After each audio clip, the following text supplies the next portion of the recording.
پتہ ہے کیا، یہ جو رشتے ہوتے ہیں نا، یہ زندگی کی سب سے قیمتی متاع ہوتے ہیں۔ یہ وہ نازک مگر مضبوط بندھن ہے جو انسان کو محبت، احساس اور وجود کے احترام سے جوڑے رکھتے ہیں۔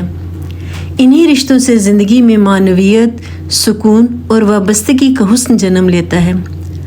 مگر یہ دھاگے اتنے ہی نازک بھی ہوتے ہیں کہ ذرا سی غفلت، ذرا سا فاصلہ اور ذرا سا بھول جانا ان کے وجود کو کمزور کر دیتا ہے۔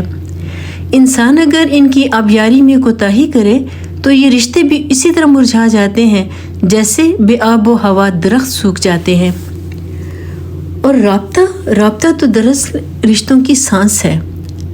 جیسے جسم کو زندہ رکھنے کے لیے سانس ضروری ہے، ویسے ہی رشتوں کو تازہ رکھنے کے لیے رابطہ ناگزیر ہے۔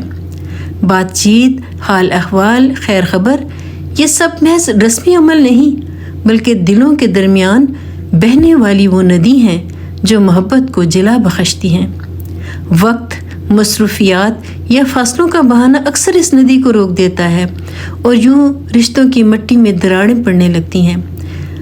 جو کبھی قربت کی روشنی سے دمکتے تھے وہ دھیرے دھیرے اجنبیت کے اندھیرے میں گم ہو جاتے ہیں۔ محبت چاہے خاموش ہو مگر اس کا احساس زندہ رہنا چاہیے۔ ایک پیغام، ایک فون کال، ایک مختصر ملاقات، یہ سب وہ چھوٹے چھوٹے قطرے ہیں جو رشتوں کی جڑوں کو تر رکھتے ہیں۔ جو انسان دوسروں سے جڑنے کی زحمت گوارا کرتا ہے وہ دراصل اپنے وجود کو معنویت عطا کرتا ہے۔ رشتے خون کے رشتوں سے نہیں، دل کی قربت اور احساس کی موجودگی سے جڑے رہتے ہیں۔